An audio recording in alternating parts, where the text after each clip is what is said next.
L'Égypte presse ses raisins pour produire du bon vin. Fort du succès antique de son industrie viticole, datant de l'époque des pharaons, quelques rares entreprises se sont lancées le défi de produire du vin entièrement égyptien.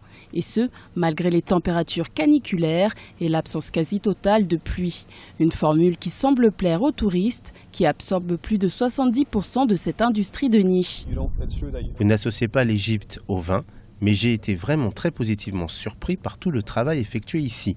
J'ai vraiment apprécié le rosé. Dans l'ensemble, c'est une expérience très agréable. Depuis le début des années 2000, l'art de la viticulture cherche à retrouver son inspiration passée, malgré une société quelque peu conservatrice qui voit généralement l'alcool d'un mauvais œil.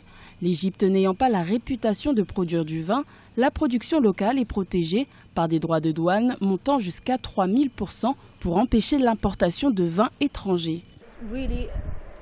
C'est vraiment choquant parce que ce n'est pas un pays producteur. Nous produisons du vin dans des conditions de culture extrêmes. Ce que nous avons fait ici, c'est la renaissance du vignoble égyptien. Nous reconstruisons, nous replantons le vignoble dans des conditions extrêmes.